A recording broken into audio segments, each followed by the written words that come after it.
세상에서 가장 무서운 말은 나는 그저 당신에게 친절하고 싶었을 뿐이에요. 라는 말일지도 모릅니다. 겉으로는 따뜻한 미소의 언어지만 그 속에는 사람을 파괴할 만큼 잔혹한 의도가 숨어 있을 수 있습니다. 오늘 여러분과 함께 읽을 이야기는 미국 미스터리 문학의 대가 헨리 슬래서의 단편 세상에서 가장 친절한 사나이입니다. 이 작품은 선량함이라는 외피를 쓴 폭수가 얼마나 치밀하고 악의적이며 완벽하게 사람을 무너뜨릴 수 있는지를 보여줍니다. 이제 그 낯선 친절의 얼굴을 함께 들여다보겠습니다. 조 데니슨. 그는 평범한 보험 외판원입니다. 이달 실적이 좋지 않아서 그저 한 건이라도 더 하고 싶은 마음뿐입니다.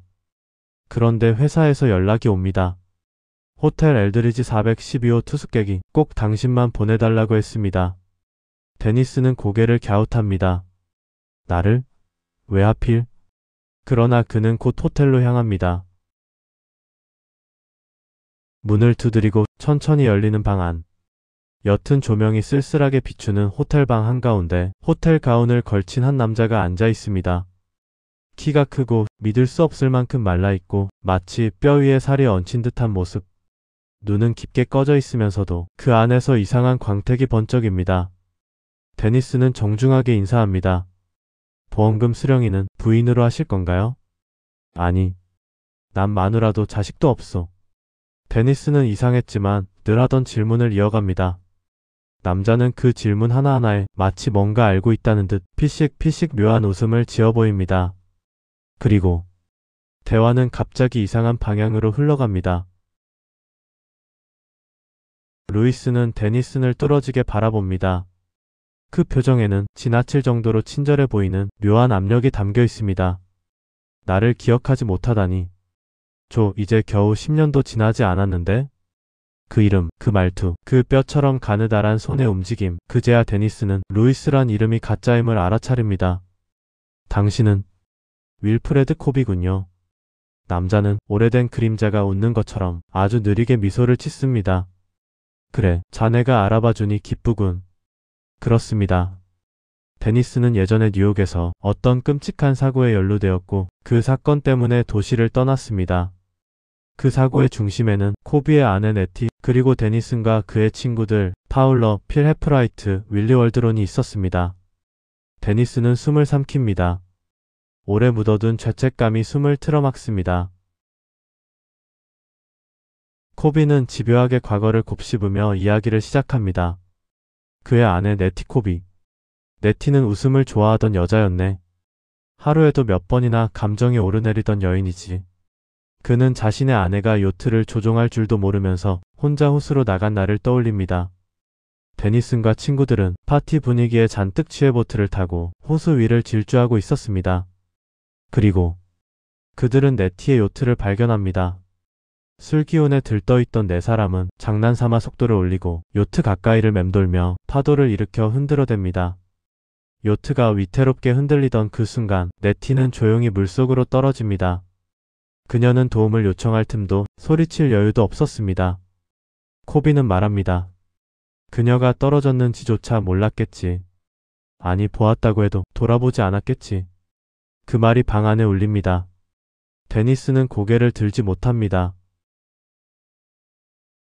데니슨의 얼굴은 죄책감으로 일그러집니다. 그러나 코비의 얼굴은 분노도 슬픔도 없습니다. 오히려 이상하리만치 차분하고 평온합니다. 자네들에게 화를 냈던 시절도 있었지. 죽이고 싶을 만큼 화가 났었네. 하지만 분노는 아무것도 바꾸지 못하더군. 그는 숨을 고르며 말합니다. 그래서 나는 자네들에게 친절을 베풀기로 했네. 내가 자네 새 친구에게 베풀었던 친절을 들어볼 텐가? 파울러. 술을 너무나 사랑하던 남자. 결혼을 앞두고 술을 끊기 위해 있는 힘껏 노력하던 사람이었습니다. 그런 그에게 어느 날부터 익명의 선물이 도착합니다. 1875년산 최고급 코냑, 샤토 무통 로트실트, 크리스탈 샴페인, 희귀 스카치 위스키들.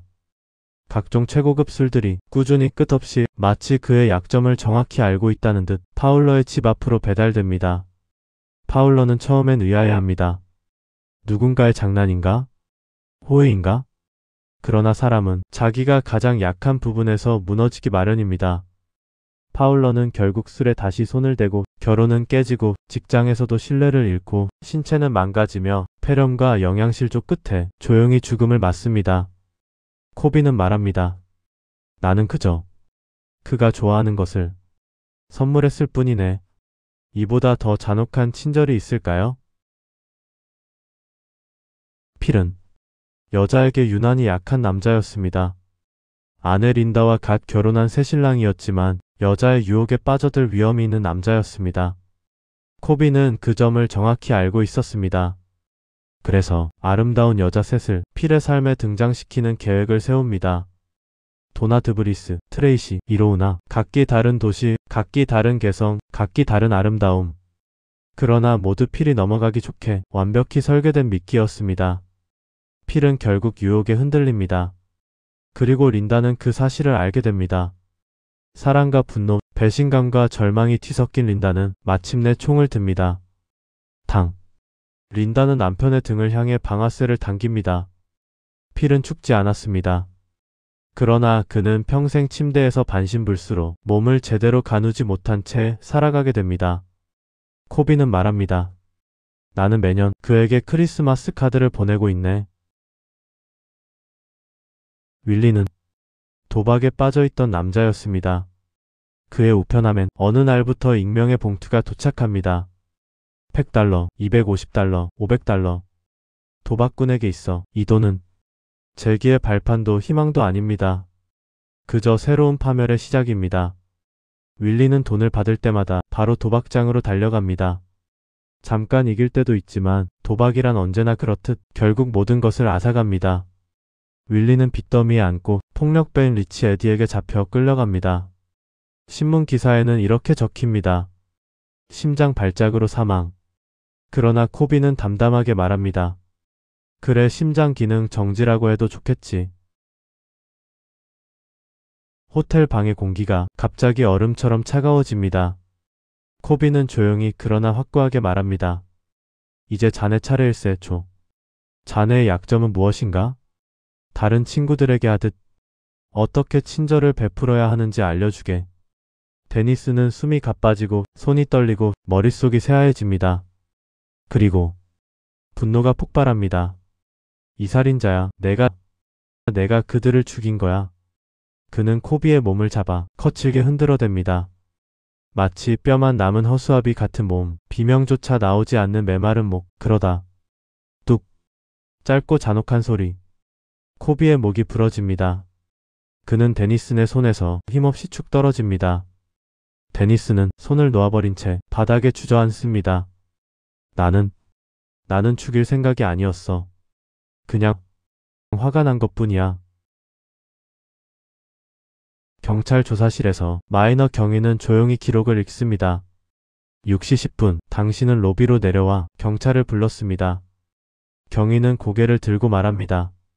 당신이 분노해서 아버지를 때렸던 일, 그 때문에 집을 뛰쳐나왔던 일을 기억하고 있습니까? 데니스는 굳어버립니다. 그 누구에게도 말하지 않았던 과거, 아무도 모른다고 믿었던 상처. 마이너 경위는 말합니다. 우리는 누구나 약점을 가지고 있어요. 코비도, 당신도.